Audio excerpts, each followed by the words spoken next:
Hello friends, Siragadikka ஆசை சீரியலில் என்ன நடக்குதுன்னு பார்க்கலாம் வாங்க. வீடியோவை ஸ்கிப் பண்ணாமல் கடைசி வரைக்கும் பாருங்கள். இப்போது நம்ம சீதா வந்து முத்துக்கிட்ட ரொம்பவே சாரி மாமா, அதே சமயம் ரொம்பவே நன்றி மாமா, உங்களால் தான் நான் இப்போது வேலைக்கே போய்கிட்டு இருக்கேன். நீங்கள் எவ்வளோ பெரிய நல்லது செஞ்சுருக்கீங்க, ஆனால் உங்களை தான் நான் தப்பாக நினச்சிக்கிட்டு இருந்திருக்கேன். சாரி மாமா, உங்கள் காலில் விழுந்து நான் மன்னிப்பு கேட்கணும், நீங்கள் இப்போவே நேரில் வாங்க அப்படின்னு சொல்லி கூப்பிடுறாங்க. உடனே இங்கே முத்து இருந்துட்டு, என்ன சீதா இதெல்லாம் இப்படியெல்லாம் பேசக்கூடாது சரியா? சரி, நீயும் உன் அக்காவும் எப்போவுமே ஒன்றாவே சந்தோஷமாக ஒத்துமையாக இருக்கணும். அதே சமயம் நீ ரொம்ப நல்லா இருக்கணும் சரியா? அருண் உன்னை நல்லா பார்த்துக்கினா அதுவே எனக்கு போதும் சீதா. மற்றபடி நீ என்கிட்ட மன்னிப்பு கேட்கணுமோ இல்லை என் காலில் விழுகணும்னு சொல்லிட்டு நான் எப்போவுமே நினச்சது கிடையாது. சரி, அத்தை எப்படி இருக்காங்க, நல்லா இருக்காங்களே இப்போ அப்படின்னு சொல்லி கேட்குறாங்க. உடனே நம்ம சீதாவுமே அம்மா இப்போ தான் ரொம்ப சந்தோஷமாக இருக்காங்க மாமா, நானும் அக்காவும் பேசிட்டேங்க அப்படின்னு சொல்லிட்டு அவங்களுமே ரொம்ப குஷியாக இருக்காங்க அப்படின்னு சொல்லி சொல்கிறாங்க. அதுக்கப்புறம் நம்ம மீனா இருந்துட்டு, ஏங்க நீங்கள் கிளம்பி இப்போவே வாங்க அப்படின்னு சொல்லிட்டு கூப்பிட்றாங்க. சரி மீனா, இதோ வந்துடுறேன், எனக்கு எதுவுமே சவாரி இல்லை அப்படின்னு சொல்லிட்டு நம்ம முத்துவுமே எங்கள் வீட்டுக்கு கிளம்பி வராங்க. வீட்டுக்கு வந்ததுமே இங்கே நம்ம சீதா, மாமா சாரி மாமா, என்னை மன்னிச்சிருங்க மாமா அப்படின்னு சொல்லிட்டு திரும்ப திரும்ப கேட்டுக்கிட்டே இருக்காங்க. போதும் சீதா, எத்தனை டைம் தான் நீயும் கேட்பேன் அப்படின்னு சொல்லிட்டு.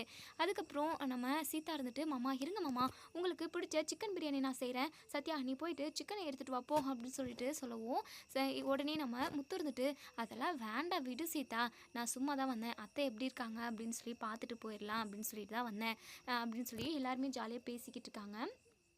அதே சமயம் நம்ம சீதா இருந்துட்டு, மாமா உங்கள் மேலே எந்த தப்புமே இல்லை, என் புருஷன் அருண் மேலே தான் எல்லா தப்புமே அப்படின்னு சொல்லி பேசிக்கிட்டு இருக்காங்க. கரெக்டான நேரமாக இங்கே அருண் வந்து நிற்கிறாங்க. அருணை பார்த்ததுமே இங்கே நம்ம சீதா பயங்கரமாக ஷாக் ஆகுறாங்க. அதுக்கப்புறம் அருண் இருந்துட்டு, என்ன சீதா இப்போது என்னை விட உனக்கு உன் மாமா தான் முக்கியமாக போயிட்டாரா? இருக்கட்டும் விடு, சரி சரி, அவர் தான் முக்கியம் அப்படின்னா நீ இங்கேயே இரு, நான் போகிறேன் அப்படின்னு சொல்லிட்டு சொல்லவும், உடனே நம்ம சீதாவோட அம்மா இருந்துட்டு, மாப்பிள்ள என்ன மாப்பிள்ள நீங்கள் பாட்டுக்கு திருத்துப்புன்னு வந்து என்னென்னமோ பேசிட்டு போகிறீங்க, இங்கே பாருங்கள் மாப்பிள்ள சண்டை இல்லாமல் எல்லாரும் ஒத்துமையாக இருங்களேன் ப்ளீஸ் மாப்பிள்ள அப்படின்னு சொல்லிட்டு நம்ம சீதா அவங்க அம்மா வந்து அருணை உள்ளே கூட்டிகிட்டு வராங்க. இப்போது நம்ம சீதா இருந்துட்டு, இங்கே பாருங்கள் அருண், உங்ககிட்ட நான் ஒரு முக்கியமான விஷயம் பேசணும். திரும்ப எனக்கு வேலை கிடைச்சதே மாமாவால் தான், அதுக்காக மாமா கிட்டே நான் பேசாமல் இருக்க முடியுமா? அது மட்டும் இல்லாமல் தப்பு எல்லாமே உங்கள் மேலே தானே அப்படின்னு சொல்லி சொல்லுவோம். இதில் என்ன என் மேலே தப்பு இருக்குது அப்படின்னு சொல்லிட்டு ரெண்டு பேரும் வாக்குவாதம் பண்ணுறாங்க. உடனே முத்து இருந்துட்டு, இங்கே பாருங்கள் ரெண்டு பேருக்குமே சொல்கிறேன், தயவு செஞ்சு இப்படி சண்டை போட்டுக்காதீங்க, வாழ்க்கை நமக்கு ஒரு முறை தான், நம்ம எல்லாருமே சந்தோஷமாக இருக்கணும், எவ்வளவோ பிரச்சனை வரும், அதையும் தாண்டி நம்ம உறவை பலப்படுத்திக்கணும், அது மட்டும்தான் இப்போ ரொம்ப ரொம்ப முக்கியம். 1000 கஷ்டத்தை தாண்டி நம்ம இந்த வாழ்க்கையை வாழ்ந்தாலுமே சின்ன சின்ன சந்தோஷத்தை அனுபவிச்சுக்கணும், கிடைக்கிறப்ப அனுபவிக்கணும். தயவு செஞ்சு நீங்கள் ரெண்டு பேரும் சண்டையே போடாதீங்க, எப்போவுமே ஒன்றா சந்தோஷமாக இருங்க அப்படின்னு சொல்லிட்டு நம்ம முத்து வந்து மீனாவை கூட்டிகிட்டு கிளம்பிடுறாங்க. இப்போது மீனா இருந்துட்டு, ஏங்க எனக்கு இந்த வழியில் சவாரி இது பூ நிறைய பேருக்கு கொடுக்கணும், நான் கொடுத்துட்டு வந்துடுறேங்க, நீங்கள் கிளம்புங்க அப்படின்னு சொல்லிட்டு நம்ம மீனா வந்து பூ கொடுக்கறதுக்காக போகிறாங்க. இப்போது வித்யா வீட்டுக்கு தான் போகிறாங்க பூ கொடுக்கறதுக்காக. பூவும் கொடுக்குறாங்க. வித்யா இருந்துட்டு, வாங்க மீனா, வாங்க வாங்க உட்காந்து சாப்பிடுவோங்க, வாங்க மீனா, ரொம்ப நாளாச்சு உங்களை பார்த்து அப்படின்னு சொல்லி சொல்லவும், நான் நீங்கள் நல்லா இருக்கீங்களா வித்யா அப்படின்னு சொல்லிட்டு நம்ம மீனா கேட்குறாங்க. நான் நல்லா தான் இருக்கேன், உட்காருங்க, நான் உங்களுக்கு ஸ்நாக்ஸ் ஏதாவது கொண்டு வரேன் அப்படின்னு சொல்லிட்டு ஸ்நாக்ஸ் கொண்டு வந்து கொடுக்குறாங்க. எதுக்கு வித்யா இதெல்லாம் அப்படின்னு சொல்லிட்டு, இருங்க கொஞ்ச நேரம் நம்ம பேசலாம் அப்படின்னு சொல்லிட்டு. இப்போ தான் இங்கே நம்ம ரோகிணி வந்து நம்ம வித்யாவுக்கு கால் பண்ணுறாங்க. எதுக்காக இவன் நமக்கு கால் பண்ணுறா அப்படின்னு சொல்லிட்டு ஃபோனை கட் பண்ணி விட்டுறாங்க. இந்த வித்யாவுக்கு எவ்வளோ கொழுப்பு இருக்கும், நம்ம ஃபோன் பண்ணி கட் பண்ணி விடுறாளே அப்படின்னு சொல்லிட்டு. அதுக்கப்புறம் இங்கே ரோகிணியோட அம்மா வந்து வித்யாவுக்கு கால் பண்ணுறாங்க. வித்யா கால் பண்ணி, சொல்லுங்கம்மா அப்படின்னு சொல்லிட்டு இங்கே நம்ம வித்யாவுமே கால் அட்டன் பண்ணி பேசுகிறாங்க. என்னாச்சு, ஏன் திடீர்னு எனக்கு கால் பண்ணியிருக்கீங்க அப்படின்னு சொல்லி கேட்கவும், இல்லைம்மா கிரிஷ் திடீர்னு மயக்கம் போட்டு விழுந்துட்டான், ரோகிணிக்கு நான் எத்தனையோ டைம் கால் பண்ணேன் ஆனால் அவள் எடுக்கவே இல்லை, ஒரு சில டைமில் ரிங்குமே போக மாட்டேங்குது, நீ சீக்கிரமாக இங்கே வரியாம்மா அப்படின்னு சொல்லிட்டு கேட்குறாங்க. என்னாச்சு கிரிஷுக்கு என்னாச்சு அப்படின்னு சொல்லிட்டு. உடனே இங்கே நம்ம மீனாவும் நம்ம வித்யாவும் கிரிஷும் அவங்க பாட்டியும் இருக்கிற இடத்துக்கு போகிறாங்க. போனதுமே இங்கே நம்ம மீனா ரொம்பவே பதட்டப்படுறாங்க. உடனே கிரிஷை ஹாஸ்பிட்டலுக்கு கூட்டிகிட்டு போகிறாங்க. ஹாஸ்பிட்டலுக்கு போனதுக்கப்புறம் டாக்டர் வந்து செக் பண்ணுறாங்க, என்னாச்சு ஏதாச்சுன்னு சொல்லிட்டு. ஒன்றும் இல்லை, இவன் ஏதோ ஒரு சாக்லேட் சாப்பிட்ருக்கான், அதில் அந்த சாக்லேட் வந்து இவனுக்கு ஒத்துக்கலை, அதனால தான் மயங்கி விழுந்திருக்கான், கடையில் கண்ட கண்ட சாக்லேட்டெல்லாம் நீங்கள் வாங்கி கொடுக்காதீங்க, இவன் உடம்புக்கு இது செட் ஆகலை அப்படின்னு சொல்லிட்டு இங்கே டாக்டருமே சொல்கிறாங்க. சரிங்க நாங்கள் பார்த்துக்குறோம் அப்படின்னு சொல்லிட்டு மீனா மீனா சொல்கிறாங்க. இப்போது கிறிஷோட பாட்டிக்கிட்ட இங்கே பாருங்கள், வயசான காலத்தில் எதுக்காக கிறிஷை வச்சு இப்படி கஷ்டப்பட்டுக்கிட்டு இருக்கீங்க, தயவு செஞ்சு கிறிஷை எங்கள் கூடவே அனுப்பி வைங்க, நான் கிறிஷை ரொம்ப நல்லா பார்த்துப்பேன் அப்படின்னு சொல்லிட்டு இங்கே நம்ம மீனா வந்து கேட்கவும், நம்ம ரோகிணியோட அம்மா இருந்துட்டு அதெல்லாம் ஒன்றும் வேண்டாம் அப்படின்னு சொல்லிட்டு சொல்லவும், இங்கே வித்யா இருந்துட்டு இங்கே பாருங்கம்மா, மீனா ரொம்ப நல்லவங்க, கண்டிப்பாக கிறிஷை ரொம்ப நல்லா பார்த்துப்பாங்க, நல்லது சொல்லி கொடுத்து கண்டிப்பாக வளர்ப்பாங்க, அவங்க பெத்த அம்மாவை விட கண்டிப்பாக மீனா ரொம்ப நல்லா பார்த்துப்பாங்க, அவங்கள நம்பி நீங்கள் கிறிஷை வந்து விடலாம், அவனோட வளர்ப்புமே அதாவது அவனோட வளர விதவுமே நல்லா இருக்கும் அப்படின்னு சொல்லிட்டு நம்ம வித்யாவுமே சொல்கிறாங்க. இப்போது நம்ம கிறிஷ் இருந்துட்டு ஆமாம் பாட்டி, நானும் மீனா ஆன்ட்டி கூட போகிறேன் அப்படின்னு சொல்லிட்டு சொல்கிறாங்க. இப்போது நம்ம கிறிஷோட பாட்டிக்கு என்ன சொல்கிறதுனே தெரியல. சரி, நம்ம பேசாமல் ரோகிணியை பற்றின உண்மையை சொல்லி கிறிஷை மீனா கூடவே அனுப்பி வச்சிடலாமா? இல்லை, இந்த விஷயம் தெரிஞ்சிச்சு அப்படின்னா கண்டிப்பாக ரோகிணி பயங்கரமாக கோவப்படுவா, நம்ம சொல்லக்கூடாது அப்படின்னு சொல்லிட்டு. இப்போது நம்ம மீனா இருந்துட்டு இங்கே பாருங்கம்மா, நீங்கள் கிறிஷை எங்கள் கூட அனுப்புறதுக்குமே சம்மதிக்க மாட்டேங்கிறீங்க, அப்போது அவங்க அம்மாவாவது வரணும்ல, அவங்க அம்மாவுக்கு தான் பணம்னு சொல்லிட்டு பணப்பை பிடிச்சிருக்கு, அவங்க அம்மா உண்மையவே சரியில்லை, பெத்த பிள்ளையை விட்டுட்டு இத்தனை வருஷம் இந்த பிள்ளையை தவிக்க விடுவாங்களா எந்த அம்மாவாச்சு, கொஞ்சம் கூட கிறிஷ் மேலே அவங்க அம்மாவுக்கு அக்கறையே இல்லை போல் அப்படின்னு சொல்லிட்டு பயங்கரமாக திட்டிக்கிட்டு இருக்காங்க.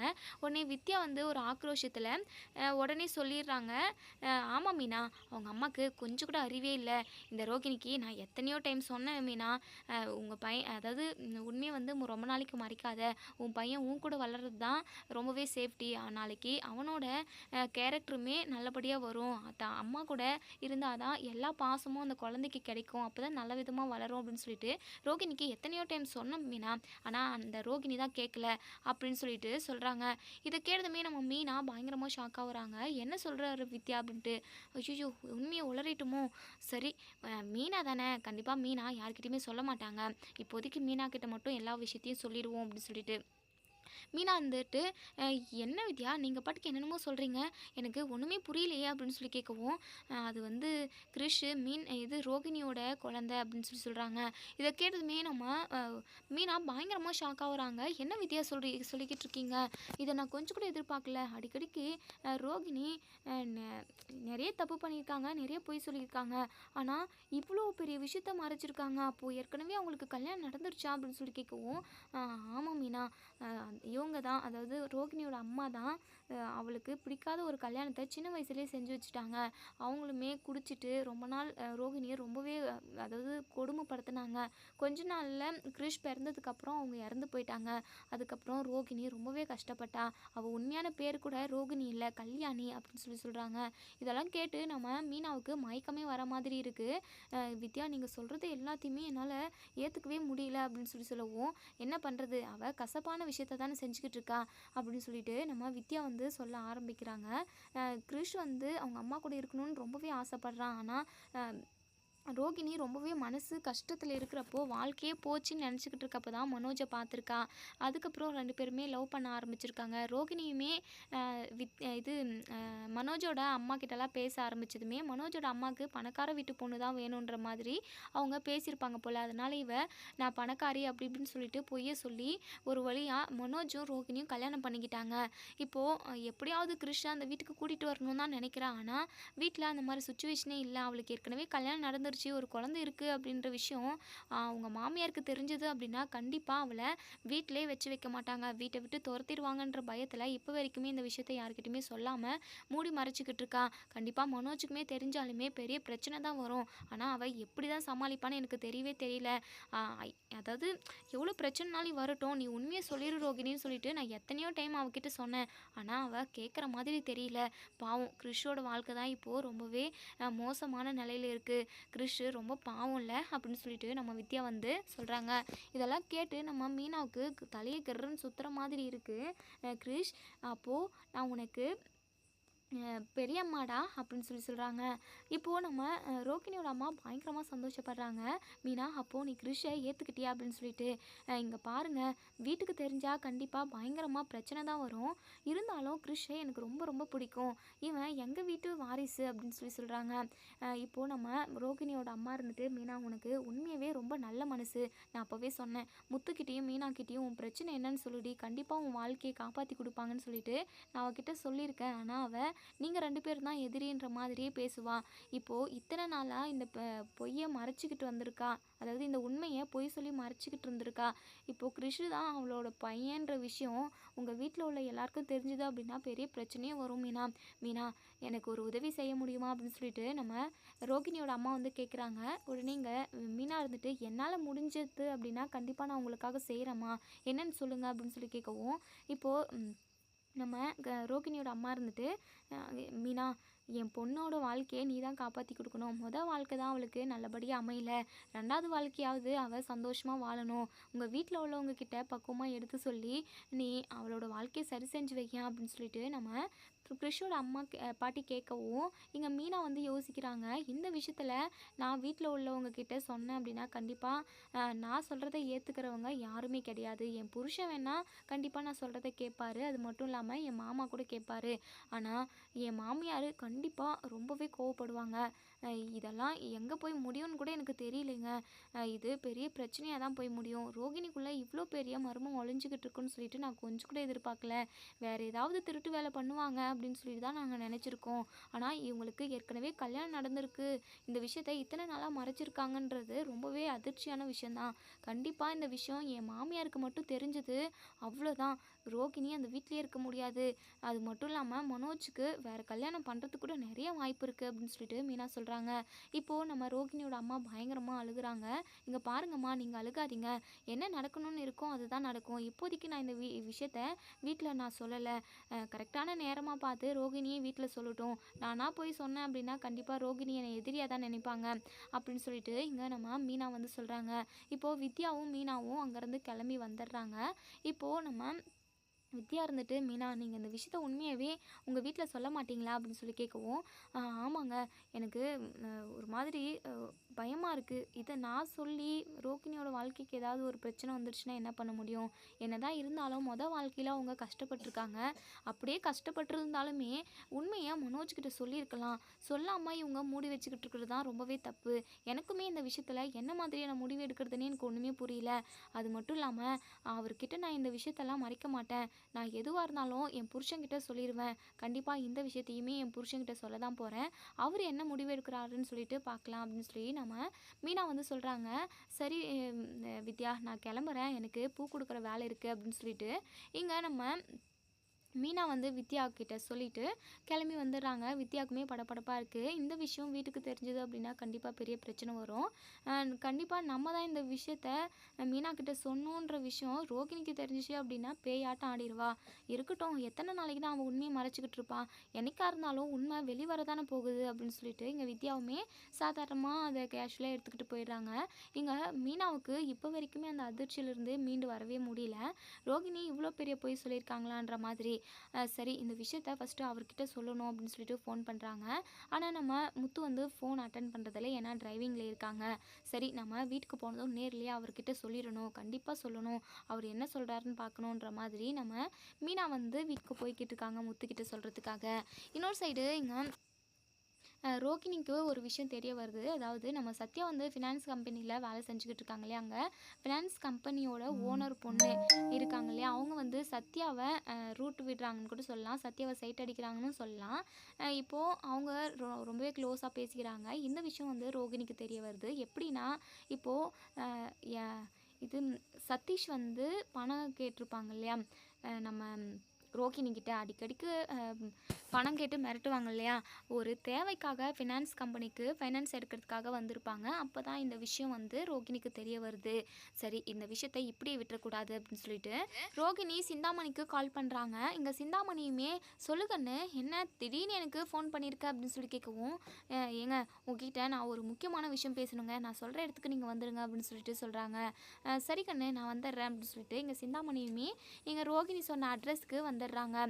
வந்த உடனேயே இங்கே நம்ம ரோகிணி இருந்துட்டு, இங்கே பாருங்கள், உங்கள் பொண்ணு இருக்காங்கன்னு எனக்கு இப்போ தான் தெரிய வந்தது.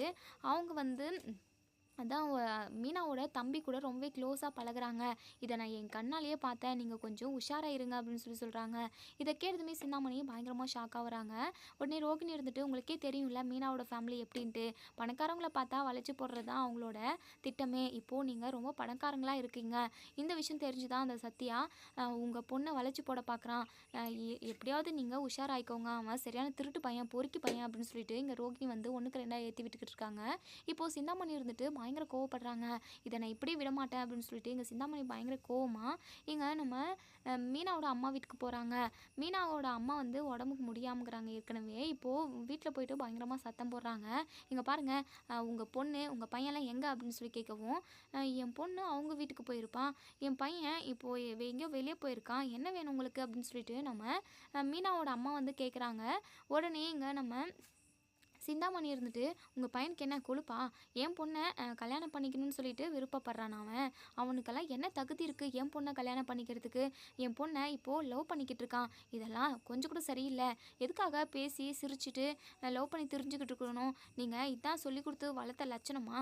என்ன சொல்லி கொடுத்துருக்கீங்க நீங்கள்? பழக்க வழக்கமே சரியில்லை அப்படின்னு சொல்லிட்டு பயங்கரமாக சத்தம் போட்டுக்கிட்டு இருக்காங்க. அப்போ தான் இங்கே நம்ம சத்யா வந்து வெளியிலேருந்து உள்ளே வராங்க. இப்போது என்ன இவங்க இப்படி சத்தம் போட்டுக்கிட்டு இருக்காங்க? என்னங்க உங்களுக்கு என்னங்க வேணும் அப்படின்னு சொல்லி கேட்கவும், இங்கே பாருடா என் பொண்ணு கூட எதுக்காக நீ பேசுன அப்படின்னு சொல்லி கேட்குறாங்க. இதை கேட்டதுமே சத்யா இருந்துட்டு, உங்கள் பொண்ணு யாருன்னு எனக்கு தெரியாது, அப்படி இருக்கிறப்ப நீங்கள் எதுக்காக என்கிட்ட கேட்குறீங்க அப்படின்னு சொல்லிட்டு நம்ம சத்யா வந்து கேட்குறாங்க. ஏய் எதுவுமே தெரியாத மாதிரி நடிக்காதடா, ஃபினான்ஸ் கம்பெனியோட ஓனரோட பொண்ணுடா, உனக்கு இப்போயாவது ஞாபகம் வருமா? நீ வேலை பார்க்குறல அந்த இடம் தான்டா அப்படின்னு சொல்கிறாங்க. இதை கேட்டதுமே, ஓ அவங்களா? பிஸ்னஸ் அதாவது வேலை விஷயமா தான் நான் அவங்க கூட பேசினேன், மற்றபடி நான் எதுவுமே பேசலையே அப்படின்னு சொல்லவும், நல்லா போய் சொல்ல சமாளிக்க கற்று வச்சு தான் இருக்கேன். இங்கே பாருமா உங்கள் பையனை ரொம்ப நல்லா சிறப்பாக வளர்த்துருக்கீங்க. இதெல்லாம் ஒரு பொழப்பு. சி, யார் பணக்காராக இருக்கிறாங்களோ அவங்கள வளைச்சி போடுறது தானே உங்களோட பழக்கமே அப்படின்னு சொல்லிட்டு இங்கே சிந்தாமணி வாய் வார்த்தையெல்லாம் நிறைய விடுறாங்க. இங்கே நம்ம சத்யாவுக்கு பயங்கரமாக கோவம் வருது. இங்கே பாருங்கள், தேவையில்லாமலாம் எதுவும் இங்கே பேசிக்கிட்டு இருக்காதீங்க, எனக்கு பயங்கர கோவம் வரும். எதுக்காக நீங்கள் என் அம்மா கிட்டே இப்படியெல்லாம் பேசிக்கிட்டு இருக்கீங்க? உங்கள் பொண்ணு கூடலாம் நான் எதுவுமே தப்பாலாம் பேச கிடையாது, வேலை விஷயமா தான் பேசுனேன் அப்படின்னு சொல்லவும், வேலை விஷயமா கூட நீ எதுக்காகடா பேசுகிற அப்படின்னு சொல்லிட்டு பயங்கரமாக கோவப்படுறாங்க. இங்கே பாருங்கள், அந்த கம்பெனியில் நான் வேலைக்கு போகிறேன், எனக்கு கொடுத்த வேலையை மட்டும் தான் நாங்கள் செய்கிறேன். அவங்கக்கிட்ட வேலை விஷயமா எனக்கு பேச வேண்டியது இருந்தது, அதனால் பேசினேன். உங்களுக்கு வேணால் நீங்கள் போயிட்டு அவங்களுக்கு கண்டிங்க, அவங்கள திட்டுங்க. எங்களை திட்டுறதுக்கும் கண்டிக்கிறதுக்கும் உங்களுக்கு உரிமையே கிடையாது. ஏன்னா அவங்க கொடுத்த வேலையை தான் நான் செய்கிறேன், இல்லைனா எனக்கு வேலை மாற்றி கொடுங்க அப்படின்னு சொல்லிட்டு இங்கே நம்ம சத்யா வந்து ரொம்பவே கோவமாக பேசுகிறாங்க. உடனே இங்கே நம்ம சிந்தாமணி இருந்துட்டு, என்னடா இப்படியெல்லாம் பேசுகிற, உனக்கு கொழுப்பு அதிகமாயிடுச்சு, நிறைய பெரிய பணக்காராக இருக்கிறாங்க, எப்படியாவது அந்த பொண்ணை கரெக்ட் பண்ணிடலான்னு சொல்லிட்டு தான் நீ பிளான் பண்ணி தானே இப்படி ஒரு வேலையை பார்த்த? ரொம்ப நம்ம ஏழ்மையாக இருக்கோம், கண்டிப்பாக அந்த பொண்ணை கல்யாணம் பண்ணால் நம்மளும் கொஞ்சம் செட்டில் ஆகிடுவோம் அப்படின்னு சொல்லி நினச்சி தானே என் பொண்ணை கரெக்ட் பண்ண பார்க்குற அப்படின்னு சொல்லிட்டு இங்கே சத்யா இருந்துட்டு பயங்கரமாக கோவப்படுறாங்க. உடனே இங்கே நம்ம சிந்தாமணி இருந்துட்டு, என்னடா முறைக்கிற, உனக்கு அவ்வளோ திமிரு ஆகிப்போச்சா அப்படின்னு சொல்லிட்டு இங்கே நம்ம சிந்தாமணி வந்து கேட்கவும், நம்ம சத்யா இருந்துட்டு, இங்கே பாருங்கள், தேவையில்லாமலாம் பேசிக்கிட்டு இருக்காதீங்க, இப்படி பேசிக்கிட்டு இருந்தீங்கன்னா உங்கள் மேலே நான் போலீஸ் கம்ப்ளைண்ட் கொடுப்பேன் அப்படின்னு சொல்லிட்டு நம்ம சத்யாக்கு சொல்கிறாங்க. உடனே சிந்தாமணி இருந்துட்டு, என்னடா என்னை மிரட்டுறியா நீ கேஸ் கொடுப்பியா? என் பொண்ணை கையை பிடிச்சி இழுத்தன்னு சொல்லிட்டு நான் போய் கேஸ் கொடுப்பேன் அப்படின்னு சொல்லுவோம். இங்கே பாருங்கள், உங்கள் பொண்ணை கையை பிடிச்சலாம் நான் இழுக்க கிடையாது, வேணா உங்கள் பொண்ணுக்கிட்டே கேட்டுக்கோங்க, வேலை விஷயமா தான் பேசினேன், மற்றபடி அவங்கக்கிட்ட பேசணும்னு எனக்கு என்ன அவசியம் இருக்குது? போயும் இப்படிப்பட்ட குடும்பத்தில் இருந்தாலும் நான் எப்போவுமே பொண்ணு எடுக்க மாட்டேன் அப்படின்னு சொல்லிட்டு எங்கள் சத்யா வந்து பயங்கர கோவமாக பேசுகிறாங்க. சரி வம்பு வேண்டாம் அப்படின்னு சொல்லிட்டு இங்கே சிந்தாமணியுமே சரியான திமிர் பிடிச்சதாங்களா இருக்குதுங்க அப்படின்னு சொல்லிட்டு அங்கேருந்து கிளம்பிடுறாங்க. இப்போது நம்ம சத்யாவோட அம்மா இருந்துட்டு, டே சத்யா என்னடா இதெல்லாம் அப்படின்னு சொல்லிட்டு, அம்மா அந்த பொண்ணு வெளிநாட்டிலேருந்து வந்திருக்குமா, ஃபினான்ஸ் விஷயமா தான் படிச்சிருக்கு போல், என் ஓனர் இருந்துட்டு ஏதாச்சும் டவுட்டாக இருந்தால் நீங்கள் 2 பேரும் பேசி கலந்துக்கிட்டு வேலை செய்யுங்க அப்படின்னு சொல்லிட்டு சொல்லியிருந்தாரு. அதனால தான் வேலை விஷயமா அந்த பொண்ணுக்கிட்ட கலந்து பேசிக்கிட்டனே தவிர மற்றபடி நான் எதுவுமே தப்பாலாம் பேசலம்மா அப்படின்னு சொல்கிறாங்க. இதை கேட்டதுமே நம்ம சத்யாவோட அம்மா இருந்துட்டு, உன் மேலே தப்பு இல்லைன்னு எனக்கு புரியுதுடா, ஆனாலும் ஏதாவது இதனால் பிரச்சனை வந்துட போகுதுப்பா, இனிமேல் நீ அந்த ஃபினான்ஸ் கம்பெனிக்கெல்லாம் வேலைக்கு போக வேண்டாம், உனக்கு ஏற்ற மாதிரி வேறு ஏதாவது வேலைக்கு போடா அப்படின்னு சொல்கிறாங்க. அம்மா நீ சும்மா இருமா, அவங்களாம் ஒரு ஆளே இல்லை, நம்ம தப்பு பண்ணாதப்பா நம்ம எதுக்காகம்மா பயப்படணும்? தப்பு பண்ணால் தானே பயப்படணும், நான் தப்பே பண்ணலம்மா, அப்படி இருக்கிறப்போ நான் ஏன் அந்த வேலையை விட்டு நிற்கணும்? அப்படி ஒரு வேலை நான் அந்த வேலையை விட்டு நின்றேன் அப்படின்னா ஏன் மேலே தான் தப்பு இருக்குன்னு சொல்லிட்டு எல்லாரும் சொல்ல மாட்டாங்களா மாட்டாங்களா அப்படின்னு சொல்லிட்டு சொல்கிறாங்க. உடனே இங்கே நம்ம சத்யாவோட அம்மா இருந்துட்டு, "இங்கே பாருப்பா, எதுவாக இருந்தாலும் கொஞ்சம் உஷாராகவே இருப்பா. எல்லாரும் நம்ம மேலே பழி போடுறதுக்கு ரெடியாக இருப்பாங்க. ஏன்னா நம்ம ரொம்பவே ஏழ்மையான குடும்பம் இல்லை, அதனால் எல்லாருமே நம்ம மேலே பழி போடுறதுக்கு தான் பார்ப்பாங்க." அப்படின்னு சொல்லிட்டு இங்கே நம்ம சத்யாவோட அம்மா வந்து ரொம்பவே ஃபீல் பண்ணி சொல்கிறாங்க.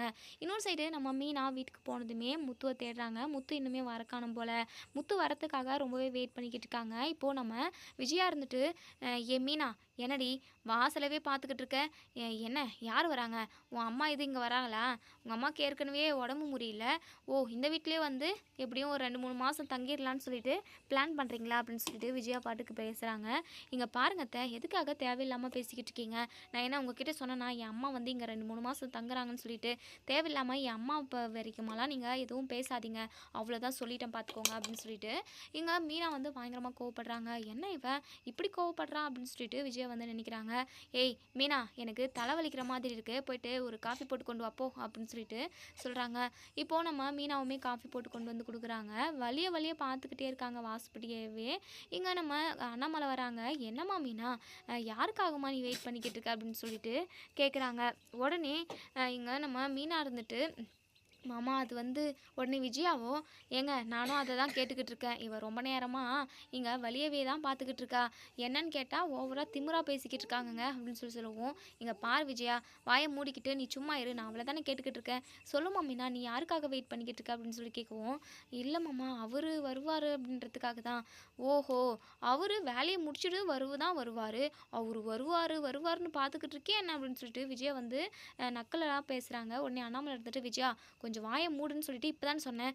இப்போது முத்து வரத்துக்காக மீனா வெயிட் பண்ணிக்கிட்டு இருக்கா. இதில் என்ன தப்பு இருக்குது? நீ எதுக்காக அவளை நக்கலாக பேசுகிற? போ, உள்ளே போ." அப்படின்னு சொல்லிட்டு மிரட்டி உள்ளே அனுப்பிடுறாங்க. இப்போது நம்ம முத்துவுமே வந்துடுறாங்க. முத்து வந்ததுக்கப்புறமா நம்ம மீனா இருந்துட்டு, "எங்க வாங்க நம்ம மொட்டை மாடிக்கு போவோம்." அப்படின்னு சொல்லிட்டு, "என்ன மீனா, நம்ம எப்பயாவது தானே மொட்டை மாடிக்கு போவோம், இன்றைக்கி என்ன திடீர்னு கூப்பிட்ற?" அப்படின்னு சொல்லுவோம். "எங்க வாங்க, ஒரு விஷயம் பேசணும் உங்கள் கூட." அப்படின்னு சொல்லிட்டு இங்கே நம்ம மீனா வந்து முத்துக்கிட்ட சொல்கிறாங்க. இப்போது முத்துவுமே, "சரி மீனா, வா மீனா போகலாம்." அப்படின்னு சொல்லிட்டு மொட்டை மாடிக்கு போகிறாங்க. "என்ன மீனா, ஏதோ முக்கியமான விஷயம் பேசணும்னு சொல்லிட்டு இங்கே ரொம்ப நேரமாக நின்றுக்கிட்டே இருக்க." அப்படின்னு சொல்லுவோம். "ஏங்க, ஒரு அதிர்ச்சியான விஷயங்க, இப்போ வரைக்குமே அதை என்னால் ஏற்றுக்கவே முடியல." அப்படின்னு சொல்லிட்டு, "என்ன மீனா, என்னன்னு சொல்லு." அப்படின்னு சொல்லி கேட்கவும், "இந்த ரோகிணியை பற்றி தான் அவங்க." அப்படின்னு சொல்கிறாங்க. "ரோகிணியை பற்றியா? அந்த பார்லர் அம்மா அப்படி என்ன திருட்டு வேலை ஏதாவது பண்ணிருச்சோ? அது ஏற்கனவே கில்லாடி ரங்கா தான், கண்டிப்பாக ஏதாவது ஒரு திருட்டு வேலை பண்ணியிருக்கோம். ஆமாம், உனக்கு என்ன தெரிஞ்சுது?" அப்படின்னு சொல்லி கேட்கவும், "இங்கே பாருங்கள், அந்த ரோகிணி ஏதாவது ஒரு பொய்யை சொல்லிட்டு இல்லை திருட்டு வேலையை தான் பண்ணிக்கிட்டு இருப்பா. ஆனால் அதை விட இது அதிர்ச்சியான விஷயங்க." அப்படின்னு சொல்கிறாங்க.